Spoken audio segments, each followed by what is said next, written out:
feito por nós nessa noite em nome de Jesus Cristo, amém? Livro de Salmos, de número 23, verso 4, que diz assim: mesmo que eu andar pelo vale de trevas e morte, não temerei perigo algum, pois tu está comigo, a tua vara e o teu cajado me protegem. Os irmãos podem tomar os vossos assentos, né? Eu sei que tem um tecladista aí em cima, se ele quiser ficar à vontade aí no fundo, deixar Deus usar a vida dele, fique à vontade aí.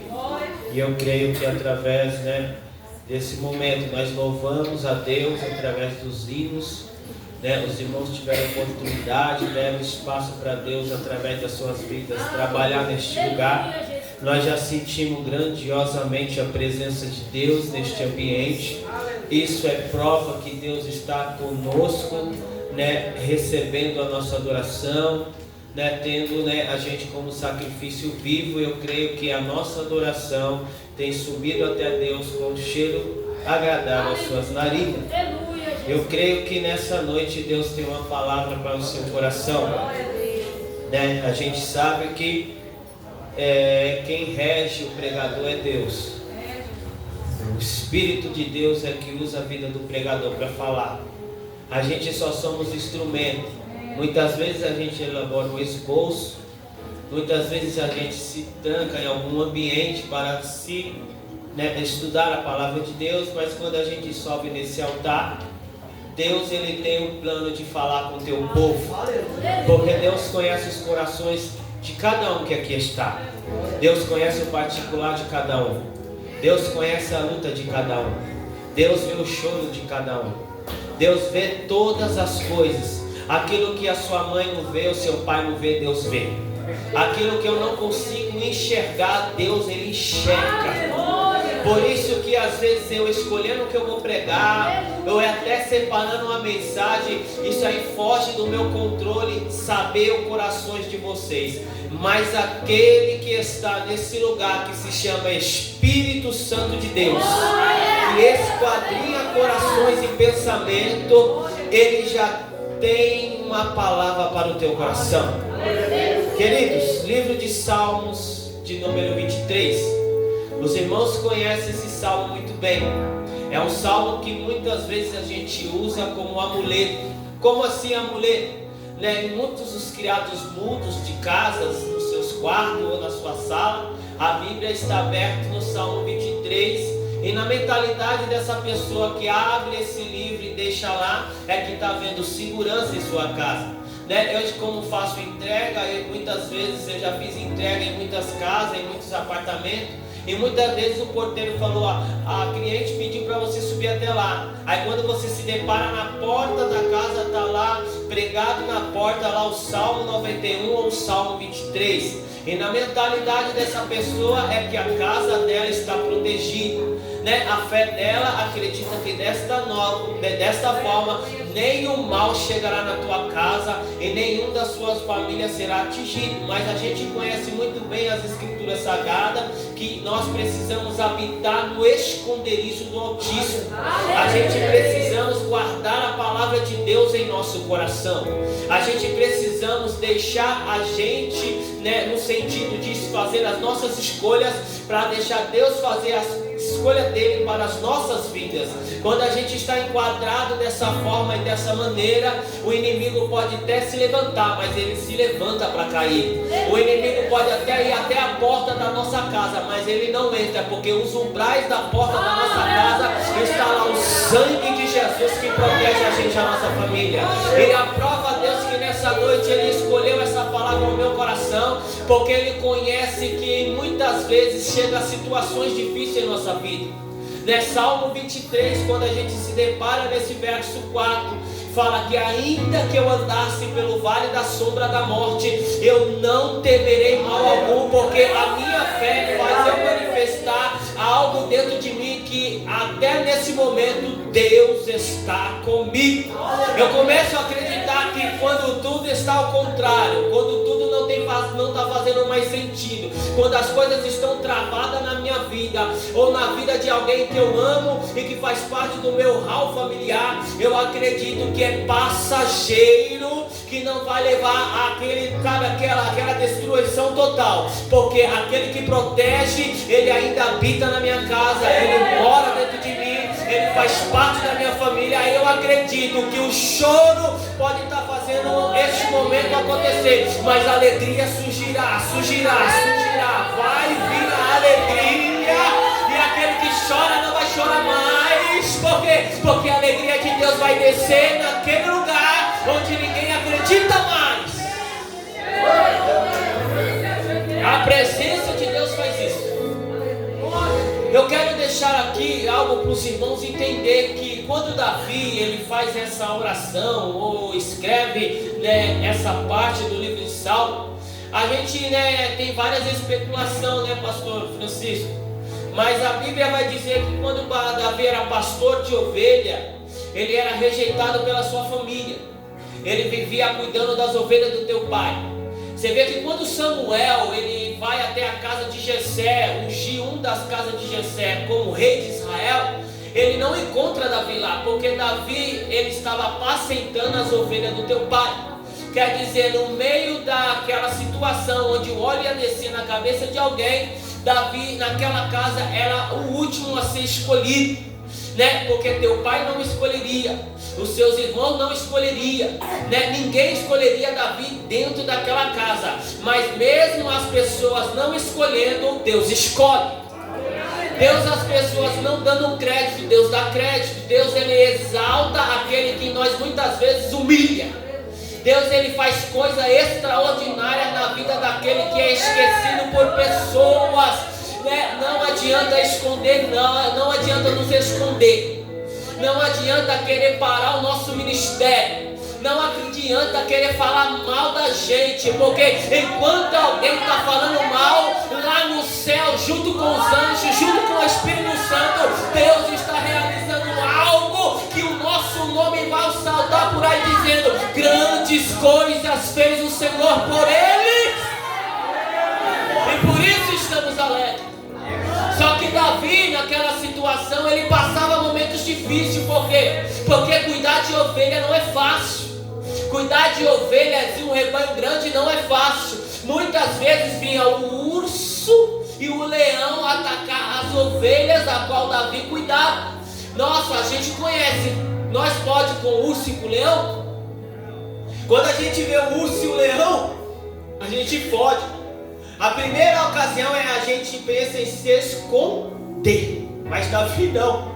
A autoridade daquele homem era tão grande que quando algum urso, algum leão, pegava as ovelhas do seu rebanho, ele ia até o leão e tirava a ovelha da boca daquele leão ou da mão daquele urso. E muitas vezes a vida dele ficava em risco a isso, porque quando ele tirava a ovelha da mão do urso ou da boca do leão, a boca do leão ficava livre e a mão do urso também ficava livre. Então isso dava ocasião para Davi ser ferido tanto pelo urso e tanto pelo leão. Mas ele acreditava que se isso viesse a acontecer, a mão de Davi não pudesse fazer nada, a mão de Deus estava lá para proteger Davi. Por isso que muitas vezes ele dizia: pode ainda eu andar pelo vale da sombra da morte, mas eu não vou temer nada, porque Deus está comigo. Não importa o tamanho do urso e não importa o tamanho da boca do leão. Por quê? Porque Daniel foi jogado na cova onde estavam diversos leões, mas eles não comeram e nem devoraram Daniel. Por quê? Porque Deus estava com Daniel na cova. Isso prova, irmão, que quando a gente está em Deus, a morte pode até bater na porta da nossa casa, mas ela só vai tirar a nossa vida se Deus permitir. Se Deus não permitir, ela vai ter que dar meia volta e ir embora, porque Ele só pega quem Deus autoriza.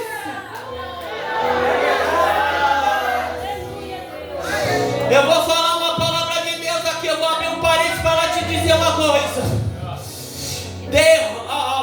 Situações difíceis difícil não é sinônimo de perto. As coisas dando mal não é sinônimo que você está esquecido. As portas que estão se fechando não é sinônimo que Deus te abandonou. É o quê? É um processo de lapidação, é um processo de formação de caráter. É Deus querendo te ensinar alguma coisa. Ei, eu estou permitindo acontecer isso, por quê? Porque através disso gerará testemunho. Você precisa passar por isso para poder dizer alguma coisa. Como você vai ditar um testemunho se você não passar por uma situação difícil? Mas vamos lá. Deus, através de Davi, regeu esses salmos. E no verso 4, a palavra que me chama a atenção: vale da sombra da morte. Segundo, o que Davi estava querendo dizer não é aquilo que está dentro da geografia. Ele não estava falando de algo terreno. Ele não estava falando de um lugar como o Vale de Ossos Secos. Ele não estava falando aonde Jesus estava no deserto sendo tentado pelo Satanás. Ele não estava falando algo como foi a situação de Jó, não. Ele estava falando sobre sentimentos. Ele estava falando sobre, sabe, tristeza, medo, pavor, agonia, anseio, sabe? Como o Jonas sentiu no ventre da baleia, porque lá no ventre da baleia ele fez uma oração. Ele falou: na minha angústia clamei o Senhor, e ele se inclinou para mim e ouviu o meu clamor. Eu estou falando assim, é alguma coisa que faz você ter esse sentimento, sabe? Sentimento que você não vai conseguir ir. Sentimento que não vai dar mais certo. Sentimento que você não vai prosperar. Sentimento que você não vai conseguir dar mais um passo. Aí isso te causa, sabe o quê? Crise de ansiedade, depressão, ao ponto de fazer você correr e tirar a tua própria vida. Ele está falando sobre frustração. Ele estava falando sobre algo que a medicina não pode resolver, que o médico não pode resolver. A ciência sabe uma tristeza na alma, aonde a tristeza é profunda. Aquilo que Elias sentiu, que ele parou debaixo de uma árvore, para que você entenda, e pediu a sua própria morte. Mas nesse momento de situação, eu quero liberar uma palavra de Deus. Isaías estava debaixo daquela árvore e pediu a tua morte. Ele estava em depressão profunda, mas a morte poderia até querer ir lá. Mas Deus chegou primeiro e falou: ei, eu não vou permitir que a morte venha até você, mas eu trago pão e água. Levanta e começa a caminhar, porque a obra que eu tenho com você é longa. Eu quero dizer algo para você. Ei, isso não é para te parar, é para te aperfeiçoar. Para de questionar a Deus porque você está perdendo. Para de ficar estacionado porque as coisas estão dando mal. Porque quando está dando bem, a gente não falta um culto, a gente não falta uma oração, a gente não falta um congresso. A gente vai para o monte 3 vezes na semana. A gente vai para o trabalho louvando a Deus. Quando você recebe bênção, quando você recebe alguma coisa boa, você fica tão feliz que você ainda dá a palavra de Deus ao outro.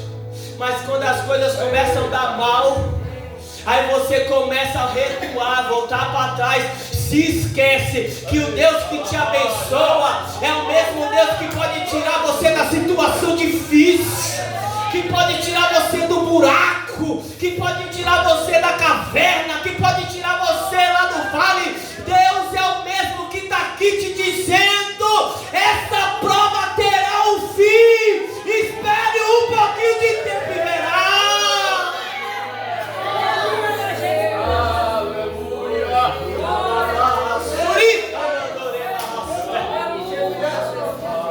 Mas Deus, ele usa ferramentas.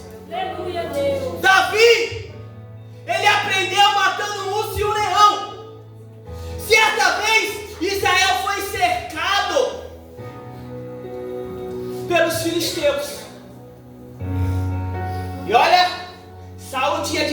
soldados, diversas espadas, diversos homens de guerra. Mas quando levantou um gigante, ninguém teve coragem de enfrentar ele. Aí o pai falou para Davi: Davi, sai do pasto. Aleluia. Deus usando o pai de Davi para tirar ele daquela situação. Ei, no momento que você ficou no pasto, eu já te ensinei, porque agora eu vou te colocar em outro lugar para exaltar o teu nome. Como que o Senhor vai me exaltar? Não é sentando no palácio, não é já recebendo coroa, não é já recebendo veste real. É como? É no meio da dificuldade, do perigo, que eu vou exaltar o teu nome. Eu vou permitir que coisa ruim aconteça e coisas maiores venham diante de você, para quando você estiver diante do perigo, eu vou te exaltar. Aleluia. A prova, o problema, a notícia triste, as coisas dando errada, não é sinônimo que você não tem uma vitória para receber. Isso só é para colocar o seu nome bem longe. Isso é para as pessoas conhecer que Deus é na tua vida, e através disso vai ensinar outras pessoas que é através de Deus que nós vencemos a guerra e a dificuldade. Davi foi lá, leva o alimento. Aí ele vê aquele circuito lá levando uma com o povo de Deus. Ele se ira. Aí ele vai até o rei Saul e fala: ei, permita que eu vou lá. Porque aí ele vai. Porque todas as vezes que o urso e o leão vinham pegar as ovelhas do meu pai, eu lutava contra eles e Deus me dava vitória. Porque assim como Deus me dava vitória no urso e o leão, Deus me dará vitória contra esse gigante que afronta o povo de Deus. E ele vai até o gigante. E o gigante fala: quem é tu? Chama ele de um monte de nome lá. E ele pega o quê? Ele não pega a armadura de ninguém. Ele pega uma funda e uma pedra. Através de Davi, para derrubar o gigante, tirar ele do perigo, Deus usou uma funda e uma pedra. E através disso, Davi saiu de lá. Ele pequeno se tornou grande em Deus. Aleluia, Jesus. Quem caiu não foi Davi, quem caiu foi o gigante. Através de Davi, Deus usou uma funda e uma pedra. Eu vou lá, o povo de Israel, ele sai do Egito, vai prestar culto. Faraó libera, mas depois Deus endurece o coração de Faraó. Faraó pega todos os seus cavalos e vai de encontro ao povo de Israel. Só que Deus ele vai e fala para Moisés: Moisés, retorne para diante de Pierote, Baal-Zephon, Migdol e diante do mar. Aí quando ele está dentro dessa situação, ele se vê no beco sem saída, porque Migdol é lugar de treva, né? Pierote é beco sem saída, e na frente tinha o mar. Então quer dizer, o povo de Israel não tinha mais o que fazer, estava lá em perigo. Quando eles vê, está vindo Faraó com seus cavaleiros. Aí ele olha para Davi e fala assim, para Moisés, e fala: Moisés, você nos trouxe aqui para morrer? Era melhor a gente ter ficado lá dentro, porque lá tem sepulcros para que a gente seja enterrados, mas aqui não tem. Aí Davi, como homem de Deus, diante de um perigo ele não se prostra, diante da dificuldade ele não murmura, diante da adversidade ele não fica trêmulo. Ele fala lá para o povo: ó, o Senhor pelejará por nós e nós calaremos. Aí ele vai fazer uma oração. Aí Deus fala: Moisés, por que clama a mim? Está vendo essa vara que eu te dei? Você vê que para Deus dar vitórias ele lhe entrega alguma coisa? Sabe, para o homem e a mulher de Deus vencer, não é com a força dele, é pelo algo que Deus entrega em tuas mãos. Aí ele vai e toca nas águas. Deus ele manda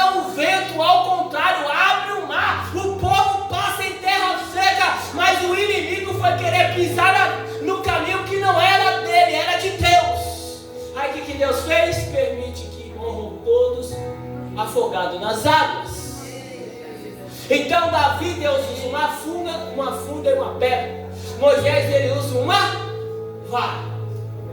A Bíblia vai dizer que Josafá recebe uma notícia que 5 nações estavam indo diante dele para o destruir.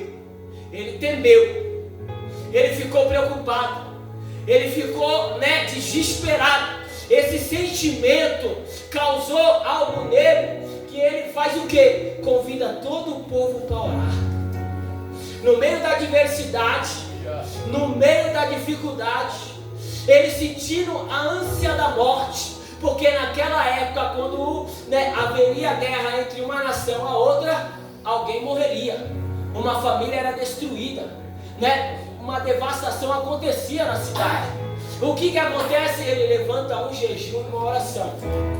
E através do jejum e da oração, Deus levanta um profeta por nome Jaziel. E disse para ele, esta peleja não é tua, é minha. Quer dizer, ele fala assim, ei, você não vai precisar fazer nada. Por quê? Porque o que eu queria que você fizesse, você já fez. Eu poderia até ter levantado o profeta para falar, ei, de vez de você ficar prostrado, ficar aí com esse tipo de sentimento travado, sem fazer nada, ora, mas você já fez isso quando você se deparou na situação. Aí eu permito que o meu profeta, de vez de falar isso para você, ele vai falar, e essa peleja agora não é tua, é minha. Eu que vou dar a vitória para vocês. Mas o que eu faço? Você só vai adorar, só vai louvar o meu nome. Enquanto você estiver louvando e adorando, eu destruirei os inimigos que me perseguem. Então, através da vida de Josafá, ele incendiou uma oração, mas Deus usou um profeta.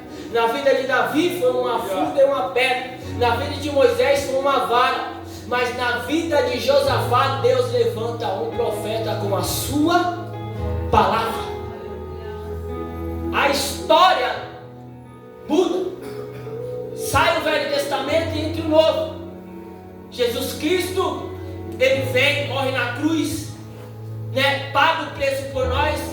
Sobre ele leva todos os nossos pecados, todas as nossas enfermidades.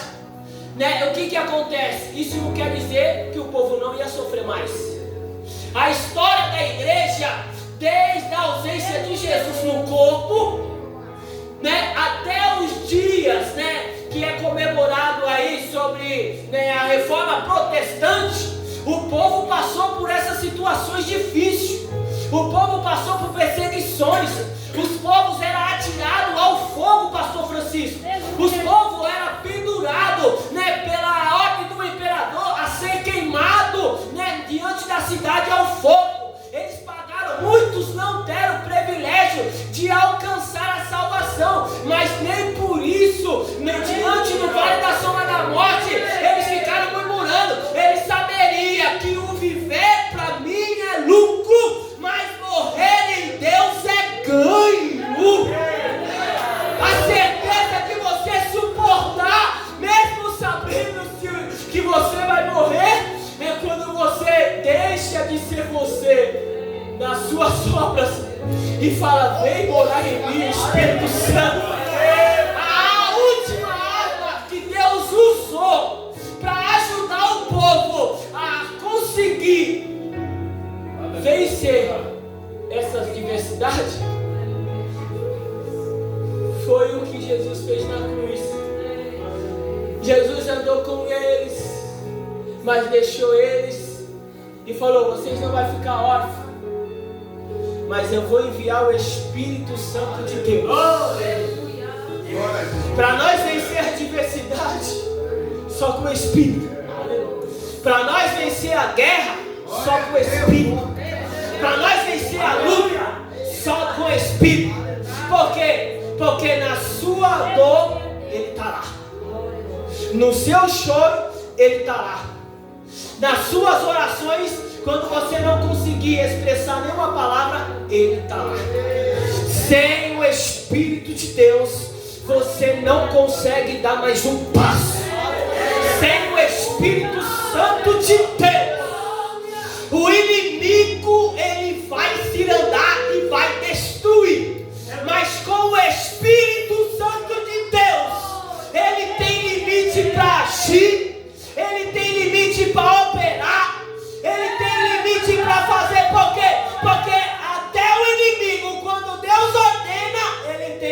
você.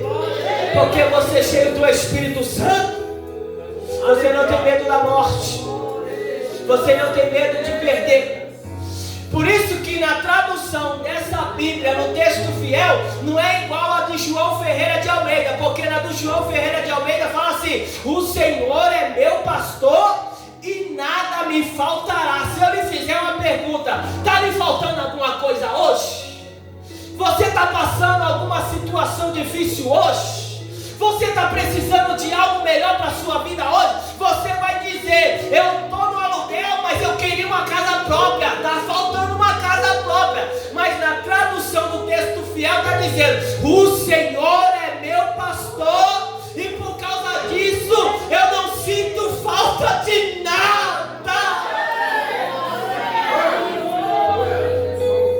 Mas está lhe faltando uma casa, mas Deus me dá o dinheiro do aluguel. Mas está me faltando um emprego. Deus me sustenta como sustentou Elias quando ele falou assim: parou de chover. Você precisa do Espírito Santo. Você precisa do Espírito Santo. Nada de mecanismo, superficialismo e nada, sabe, de esquema humano, não. Vai se frustrar, vai perecer, vai voltar para trás, porque está apoiado naquilo que não pode te dar vitória.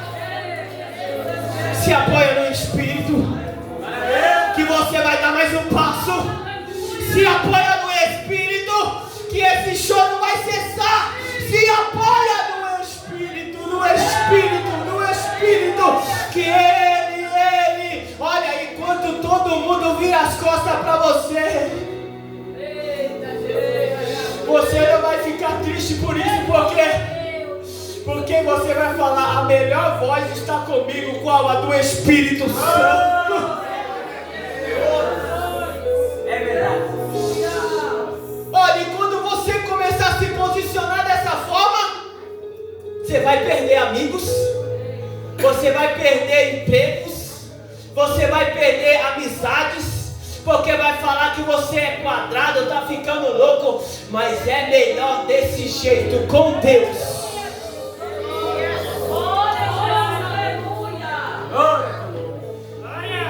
Eu não vou te dar vitória, mas o Espírito que está aqui vai te dar vitória. Eu não vou conseguir te reavivar, não, mas o Espírito que está aqui, o Espírito que está aqui, ele te reavivará. Ele está aqui. Eita glória! A mensagem é dele. Foi ele que preparou essa mensagem para te dizer nesta noite: o choro cessou. A aflição acabou. Os impedimentos saíram. O acesso está livre para quê? Não é para riqueza, não é para emprego, não é para uma casa melhor. É para quê? Para você encontrar com o Espírito, para você se reavivar no Espírito, para você se fortalecer no Espírito. Seja do Espírito, que a sua vida não vai ser mais a mesma. Faz uma prova. Faz uma prova. É verdade. Glória a Deus. Aquela treva se desapara. Ah, meu Deus do céu, olha isso. Glória a Deus. A trevas deixará de existir.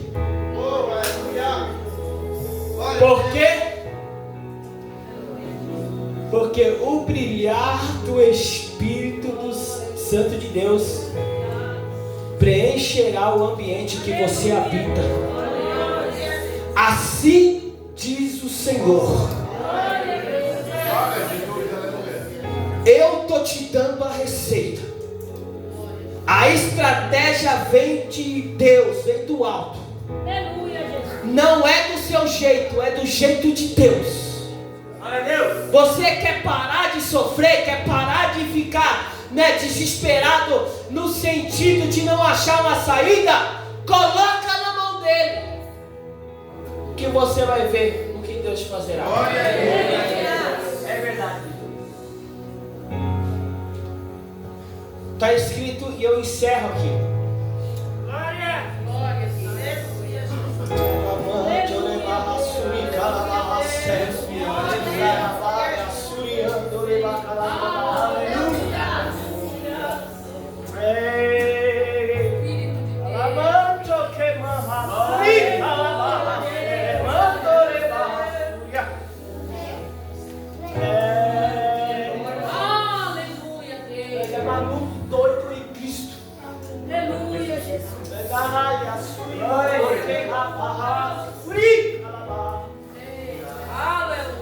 Sabe por que nós não conseguimos enxergar a bênção?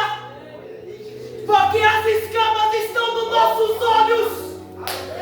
Mas Deus enviou o profeta como enviou para Saulo.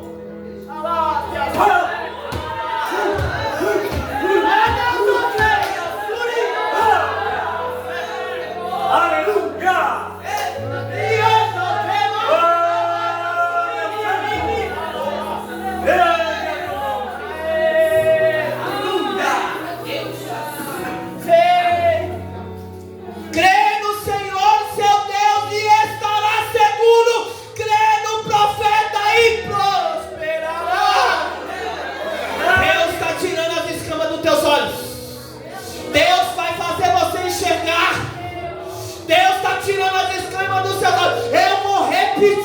Porque contra a palavra de Deus não há impedimento, não há barreira, não há muralha, não há gigante. Ah, meu Deus! É verdade. Ei. Enxerga a tua vitória. Mas eu não estou vendo. Enxerga a tua vitória. Fala para alguém do teu lado. Enxerga a tua vitória. Mas fala crendo, fala acreditando, fala como se você estivesse desfrutando dela, fala como se você estivesse naqueles salmos que fala assim: o Senhor realizou e por isso nós estamos alegres. Mas eu não estou vendo, mas no meu culto eu estou preparando, mas nem chegou na minha casa, mas eu estou convidando as pessoas, mas e se Deus te frustrar? É mais fácil você ficar frustrado em dizer isso do que Deus deixar a minha palavra por terra. Deus está te dizendo: a fé é o firme fundamento das coisas que se espalham e prova das coisas que não se vê. Eu não estou vendo agora, mas eu conheço Deus que peleja e me dará vitória.